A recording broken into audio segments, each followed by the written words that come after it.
ప్రకృతి సోయగానికి నిలువుటద్దం పట్టే కొండకోనలు, సహజ సిద్ధ జలపాతాలు, నదుల పరవళ్లు, విశాల సముద్ర తీరం, ప్రఖ్యాతి పుణ్యక్షేత్రాలు, వైభవాన్ని చాటే చారిత్రక ప్రదేశాలు, వారసత్వానికి ప్రతీకైన కోటలు, ఇలాంటి విభిన్నమైన పర్యాటక ప్రాంతాల సమాహారం ఆంధ్రప్రదేశ్. చెప్పాలంటే పర్యాటక రంగంలో రాష్ట్రానికి కావాల్సినన్ని అవకాశాలున్నాయి. చేయాల్సిందల్లా వాటిని సరైన విధంగా అందిపుచ్చుకోవటమే. ఇప్పుడు ఇదే పని చేస్తోంది రాష్ట్ర ప్రభుత్వం. రాష్ట్రంలోని పర్యాటక ప్రాంతాల గొప్పతనాన్ని అందరికీ పరిచయం చేస్తోంది. ఇందుకోసం ప్రత్యేకంగా ఓ డాక్యుమెంటరీ కూడా విడుదల చేసింది. ఈ రంగంలో ఇంకా ఎలాంటి అవకాశాలున్నాయి, వాటిని ఆదాయ ఉపాధి మార్గాలుగా ఎలా మలుచుకోవాలి అనే దిశగా ముందడుగు వేస్తోంది.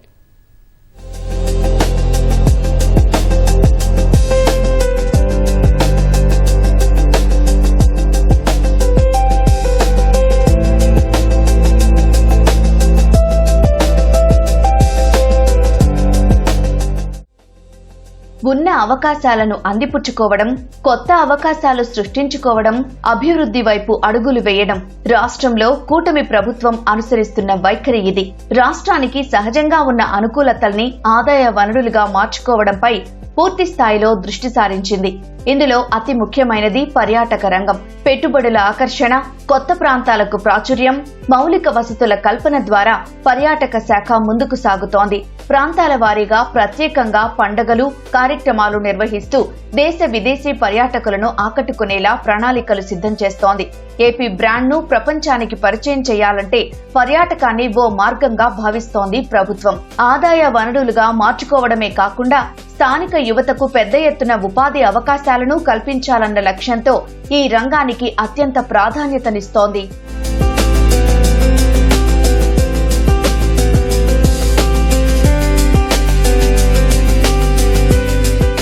సీఎం చంద్రబాబు ఆదేశాలతో పర్యాటక, అటవీ, దేవాదాయ, పోలీసు, మెరైన్ ఇలా విభిన్న శాఖలను ఏకతాటిపైకి తెచ్చి రాష్ట్రంలో టూరిజంను అభివృద్ధి చేస్తున్నారు. పర్యాటక రంగానికి పారిశ్రామిక హోదా కల్పించడంతో పాటు పెట్టుబడులను ఆకర్షించేందుకు ప్రభుత్వం 40 కోట్ల రూపాయల వరకు స్థిర మూలధన పెట్టుబడి సబ్సిడీ అందిస్తోంది.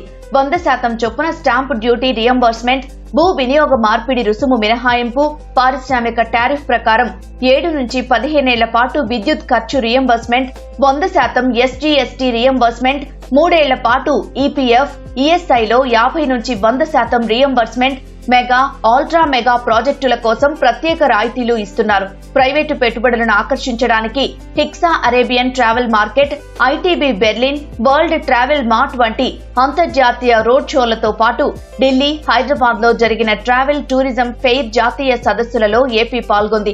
విశాఖ భాగస్వామ్య సదస్సులో పర్యాటక శాఖ 18,448 కోట్ల రూపాయల విలువైన 102 అవగాహన ఒప్పందాలపై సంతకాలు చేసింది. అతిథి దేవోభవ అనేది మన విధానం. ఆత్మీయతకి మనకంటే మించిన వాళ్ళు లేరు. ఆంధ్రప్రదేశ్లో ఉండే దేవాలయాలు దేశంలో ఎక్కడా లేవు. ఎక్కువ పిలిగ్రిమేజ్ వచ్చే రాష్ట్రం మంది. ఇంకో పక్కన దేశ బ్యూటిఫుల్ వాటర్ ఫాల్స్ ఉన్నాయి, ఇంకో పక్క గ్రీనరీ ఉంది, ఫారెస్ట్లు ఉన్నాయి. ఇవన్నీ కూడా మన రాష్ట్రంలో ఉండే ప్రకృతి సౌందర్యానికి లోటు లేదు. దీన్ని కరెక్ట్గా ఉపయోగించుకుంటే మనం ఎంతో ముందుకు పోయే పరిస్థితికి వస్తుంది. ఇవాళ మనం తీసుకొచ్చినటువంటి కొత్త పాలసీస్ ఏవైతే ఉన్నాయో అవి ల్యాండ్ లీజ్ ఇచ్చేటువంటి పాలసీ కానివ్వండి, ల్యాండ్ అలాట్మెంట్ పాలసీ కానివ్వండి, అదేవిధంగా కార్వాన్ పాలసీ కానివ్వండి, అదేవిధంగా హోమ్ స్టే పాలసీ కానీ, వీటన్నిటి వల్ల కూడా కొత్తగా అనేక కార్యక్రమాలను చేపట్టగలుగుతున్నాం.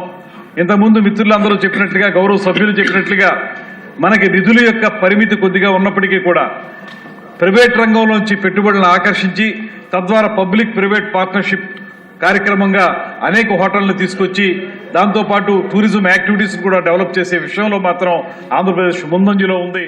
రాష్ట్రంలో పర్యాటక రంగానికి విశాఖ కీలకంగా మారింది. తూర్పు కనుమల్లో భాగంగా ఉన్న విశాఖ ఆధునిక నగరంగానే కాకుండా ప్రకృతి రమణీయ ప్రాంతంగానూ పర్యాటకులను ఆకట్టుకుంటోంది. ఇక్కడికి సమీపంలోని అరకు లోయకు దేశంలోని పలు రాష్ట్రాల నుంచి యాత్రికులు వస్తున్నారు.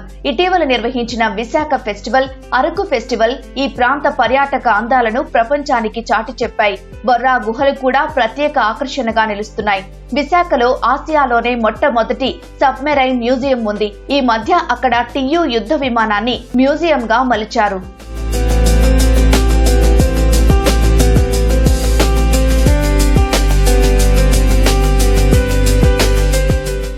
విజయవాడ భవానీ ద్వీపాన్ని అత్యంత ఆకర్షణీయ కేంద్రంగా మలిచే ప్రయత్నాలు చేస్తున్నారు. ఇప్పటికే ఆ ద్వీపాన్ని పర్యాటక శాఖ బాగానే అభివృద్ధి చేసింది. అయితే కృష్ణా నది వరదల కారణంగా ఇక్కడి పర్యాటక ఆకర్షణలు దెబ్బతిన్నాయి. వీటిని పునరుద్ధరించే పనులు జరుగుతున్నాయి. రాష్ట్రంలో సహజ సిద్ధంగా ఉన్న ప్రకృతి రమణీయ ప్రదేశాలను అభివృద్ధి చేసేందుకు నేచురల్ టూరిజం అభివృద్ధి చేస్తున్నారు. విశాఖ ఏజెన్సీలోని లంబసింగి వంటి ప్రాంతాలను ఇలాగే వెలుగులోకి తెస్తున్నారు. మారేడుమిల్లి, పాపికొండలు, కురుపాం అటవీ ప్రాంతాలు, దట్టమైన నల్లమల అడవులు, హార్స్లీ హిల్స్, కొల్లేరు, పులికాట్ సరస్సు కూడా పర్యాటకంగా అనుకూలమైనవిగా గుర్తించారు.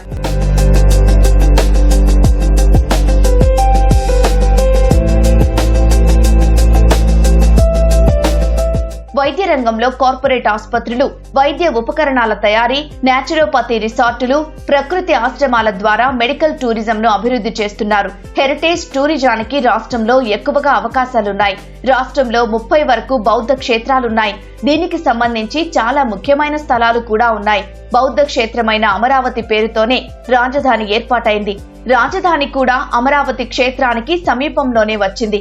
అలాగే భట్టిప్రోలు, ఘంటసాల, నాగార్జున సాగర్ వంటి బౌద్ధ స్తూపాలు కూడా అమరావతికి సమీపంలోనే ఉన్నాయి. దీంతో ఆంధ్రప్రదేశ్ కు బౌద్ధ పరంగా ప్రాధాన్యత బాగా పెరిగింది. ఆంధ్రప్రదేశ్ లో పర్యాటకం మీద అనేక వనరులు ఉన్నాయి. మనకి కేంద్ర పురావస్తు శాఖ 129కి పైగా మాన్యుమెంట్స్ ఉన్నాయి. చారిత్రక వారసత్వ కట్టడాలు ఉన్నాయి. స్టేట్ మ్యూజియంస్ ఉన్నాయి. సెంట్రల్ మ్యూజియంస్ ఉన్నాయి. అమరావతి ఆర్కియాలజికల్ మ్యూజియం ఉంది. లేపాక్షి మనం అభివృద్ధి చేసుకోవాలి. ఆలయ పర్యాటకం కూడా రాష్ట్రానికి ముఖ్యమైన ఆదాయ వనరు. సంఖ్యాపరంగా రాష్ట్రానికి పర్యాటకులు ఎక్కువగా వస్తోంది తిరుపతికి మాత్రమే. తిరుమల శ్రీ వెంకటేశ్వర స్వామిని దర్శించుకోవడానికి ఏటా కోట్లలో యాత్రికులు వస్తున్నారు. తిరుమలను సందర్శించే యాత్రికుల వల్లే రాష్ట్రం దేశీయ పర్యాటకుల విషయంలో ముందంజలో ఉంది. శ్రీశైలం, విజయవాడ సహా ఇతర ప్రముఖ దేవాలయాల అభివృద్ధిపైన ప్రభుత్వం దృష్టి సారించింది. ఇక వివిధ ప్రాంతాల్లో ఉన్న కోటలకు కూడా పర్యాటకులను రప్పించాలని భావిస్తోంది.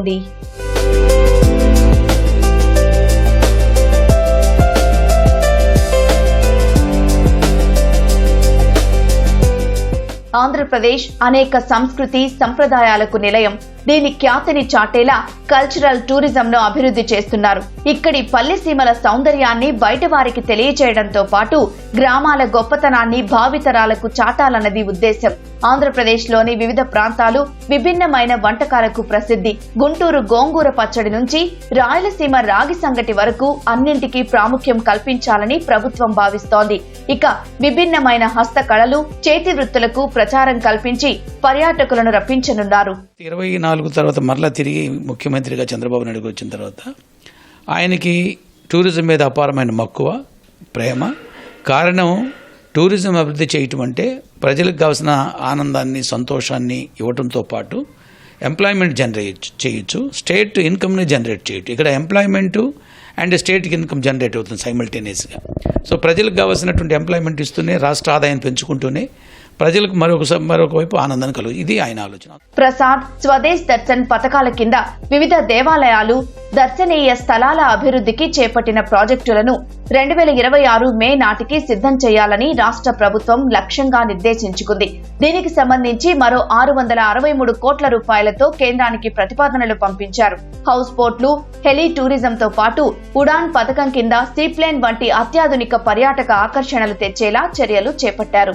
సముద్ర విహారాన్ని ప్రోత్సహించేలా విశాఖ, నెల్లూరులోని కృష్ణపట్నం పోర్టుల నుంచి క్రూజ్ నౌకలను తెప్పించేందుకు ప్రణాళికలు రూపొందిస్తున్నారు. కేంద్ర ప్రభుత్వం నిర్దేశించిన ఐకానిక్ డెస్టినేషన్ స్కీమ్ కింద విశాఖ, తిరుపతి నగరాలను అభివృద్ధి చేయాలని, ప్రతి ఐకానిక్ డెస్టినేషన్ కు 500 కోట్ల రూపాయల వరకు వెచ్చించేందుకు సిద్ధమయ్యారు.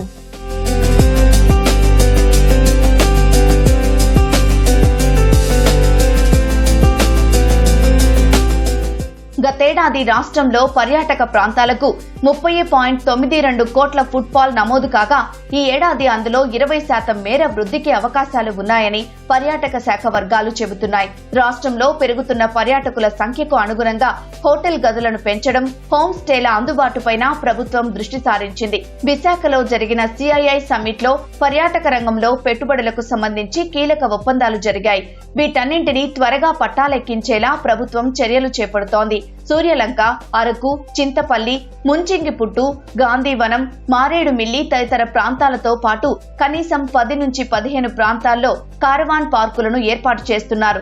గోవా తరహాలో బీచ్ టూరిజాన్ని అభివృద్ధి చేస్తామని అధికారులు చెబుతున్నారు. ప్రస్తుతానికి ఒక పెద్ద పని జరుగుతూ ఉంది బాపట్లలో, సూర్యలంకలో. స్వదేశ్ దర్శన్ 2.0 అనేది సూర్యలంక బీచ్ ఫ్రంట్లో దాదాపు 98 కోట్ల విలువైన కేంద్ర ప్రభుత్వం పనులు. అందులో ఆల్రెడీ మనము 10 కోట్ల పైబడి పని కూడా చేసి బిల్ కూడా మనం ప్రిఫర్ చేయటం జరిగింది. చాలా వేగంగా అది కూడా జరుగుతూ ఉంది. సో అది కాకుండా దానికి ఎకో సిస్టమ్గా అదర్ వర్క్ కూడా మనము ప్రపోజ్ చేశాం. ఏపీ ప్రభుత్వం పర్యాటక అభివృద్ధికి చర్యలు తీసుకుంటున్న సమయంలోనే నీతి ఆయోగ్ విడుదల చేసిన దివ్య భారత్ నివేదికలో ఆంధ్రప్రదేశ్ పర్యాటకానికి అగ్రతాంబూలం కల్పించింది. ప్రకృతి అందాలను ఆస్వాదించాలంటే ఆంధ్రప్రదేశ్ కు వెళ్లాల్సిందే అంటూ సిఫార్సు చేసింది. సమగ్ర నివేదికతో పాటు 1.5 నిమిషాల నిడివి గల ప్రత్యేక వీడియో ద్వారా ఆంధ్రప్రదేశ్ పర్యాటక గమ్యస్థానాలను ప్రపంచానికి పరిచయం చేసింది.